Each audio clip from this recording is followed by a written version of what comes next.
2026 সালে একটি Google account অর্থাৎ জিমেল অ্যাকাউন্ট কিভাবে খুলবেন। এই জিমেল অ্যাকাউন্টে বিভিন্ন প্ল্যাটফর্মে যেমন ইউটিউব, প্লে স্টোর, এগুলো তো অবশ্যই জিমেল অ্যাকাউন্টের প্রয়োজন। তো আরও বিভিন্ন প্ল্যাটফর্ম আছে যেখানে জিমেল অ্যাকাউন্টের অবশ্যই প্রয়োজন পড়ে। তো এই জিমেল অ্যাকাউন্টে কিভাবে খুলবেন। তো ভিডিওটা যদি আপনার উপকারে আসে তো অবশ্যই ভিডিওতে লাইক, কমেন্ট ও সাবস্ক্রাইব করতে ভুলবেন না। তো চলুন এখন মোবাইল স্ক্রিনে যাওয়া যাক। প্রথমে জিমেল অ্যাপটি ওপেন করে নেবেন। এরপর উপরে কর্নারে একটা আইকন দেখতে পারতেছেন, এই আইকন একটা করে সিম্পলি ক্লিক করে দিবেন। তো এরপর নিচের দিকে আসবেন এবং দেখতে পারতেছেন অ্যাড অ্যানাদার অ্যাকাউন্ট, এই অ্যাড অ্যানাদার অ্যাকাউন্টে একটা সিম্পলি ক্লিক করে দিবেন। তো এরপর সেটআপ ইমেল, এই সেটআপ ইমেলে এখানে দেখতে পারতেছেন গুগল, তো এই গুগলে একটা সিম্পলি ক্লিক করে দিবেন। এরপর চেকিং ইনফো, তো এখানে এসে আপনাদের ফোনের প্যাটার্ন বা পাসওয়ার্ড যেটাই লগ স্ক্রিনে যে পাসওয়ার্ড বা প্যাটার্ন দিয়ে রাখছেন বা ফিঙ্গারপ্রিন্ট সেটা দিয়ে এখানে ভেরিফাই করে এই পেজে চলে আসবেন। তো আমার চাইনি, তো আমাকে ডাইরেক্ট এখানে নিয়ে আসছে। তো এরপর এখানে আসার পর নিচে দেখতে পাচ্ছেন এখানে ক্রিয়েট অ্যাকাউন্ট, এই ক্রিয়েট অ্যাকাউন্টে সিম্পলি একটা ক্লিক করে দিবেন। তো এরপর এখানে দেখতে পাচ্ছেন দুইটা অপশন, তো এই দুইটা অপশনের মধ্যে দেখতে পাচ্ছেন for my personal use and for or my business.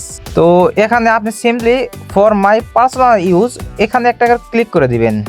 তো এরপর নেক্সট পেজে আসার পর দেখতে পাচ্ছেন create a Google account, enter your name. তো এইখানে first name and last name দুইটা অপশন থাকবে। এখানে প্রথমে আপনার প্রথম যে নাম সেটা দিয়ে দেবেন, যেমন আমার নাম দিচ্ছি শুভ। তো এরপর লাস্ট নেম যেটা শেষের নামটি সেটা এখানে ব্যবহার করবেন, যেমন আমার নাম শুভ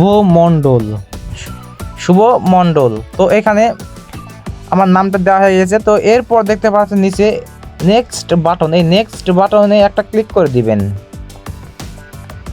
তো এরপর এখানে দেখতে পাচ্ছেন Google basic information, enter your birthday and gender. তো এখানে প্রথমেই মান্থ, তো এই মান্থে একটা ক্লিক করার পর আপনার যে জন্মসাল, তো যে মাস সেটা এখানে সিলেক্ট করে দিবেন। আমার অনুযায়ী আমি সিলেক্ট করে দিতেছি।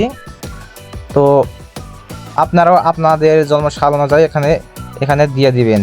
তো এরপর দেখতে পাচ্ছেন এখানে জেন্ডারে ক্লিক করার পর এখানে দেখতে পাচ্ছেন ফিমেল, মেল। তো আপনি যদি মেয়ে হয়ে থাকেন তাহলে ফিমেল সিলেক্ট করবেন, আর আপনি যদি ছেলে হয়ে থাকেন তাহলে অবশ্যই মেল সিলেক্ট করবেন। তো আমি যেহেতু ছেলে, তো আমি এখানে মেল সিলেক্ট করতেছি। তো সিলেক্ট করা হয়ে গেলে আবারও নিচে দেখতে পাচ্ছেন নেক্সট বাটন, এই নেক্সট বাটনে একটা ক্লিক করে দিবেন। এরপর নেক্সট পেজে আসার পর দেখতে পারবেন এখানে আপনার ইউজার নেম দিতে বলবে, যেটা আপনার ইমেল অ্যাড্রেস হইবে। তো এখানে ইউজার নেম যেমন সবসময় অবশ্য লোয়ার কেসের নাম দেওয়া লাগবে এখানে। তো লোয়ার কেস অর্থাৎ ছোটো হাতের অক্ষরগুলো দিবেন। তো আমি এখানে আমার একটি ইউজার নেম দিতেছি। তো আপনাদের মনের মতো আপনারা এখানে ইউজার নেম দিয়ে দিবেন। তো শেষে কিছু সংখ্যা দিব। তো দেখতে পাচ্ছেন আমার ইউজার নেমটি নিয়েছে। তো কোনো সময় দেখা যায় জিমেলটা নেয় না, তো কারণ সেই জিমেলটা অন্য কেউ এর আগে খুলে ফেলেছে, যার কারণে আপনারা অন্য কিছু নাম্বার অ্যাড করে দেখতে পারবেন। তো আমার যেটা নিয়েছি, এখন আমার এখানে পাসওয়ার্ড দিতে বলতেছে, তো আমি এখানে পাসওয়ার্ড দিব। তো দেখেন, তো এখন আমার পাসওয়ার্ড দেওয়া হয়ে গেছে। তো পাসওয়ার্ড দেওয়া হয়ে গেলে এরপর এই নেক্সট বাটনে ক্লিক করে দিবেন আবারও। তো এরপর কিছুক্ষণ লোড নেবে। তো দেখেন আমার জিমেল অ্যাকাউন্টটি সাকসেসফুলি ক্রিয়েট হয়ে গিয়েছে। তো এরপর এখানে আবারও নেক্সট বাটনে ক্লিক করে দিবেন। তো এরপর স্ক্রল ডাউন করে নিচে দেখতে পাচ্ছেন আই এগ্রি বাটনে ক্লিক করে দিবেন। তো এরপর কিছুক্ষণ লোড নেওয়ার পর আপনার অ্যাকাউন্টটি তৈরি করা হয়ে যাবে। তো দেখেন আমাদের জিমেল অ্যাকাউন্টটি তৈরি করা হয়ে গিয়েছে, আপনাদেরকে আমি দেখাচ্ছি। দেখেন, দেখতে পাচ্ছেন আমার এই জিমেল অ্যাকাউন্টটি এখানে তৈরি করা হয়ে গিয়েছে।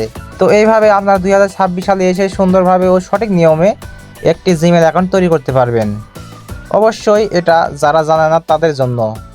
তো ধন্যবাদ ভিডিওটি শেষ পর্যন্ত দেখার জন্য।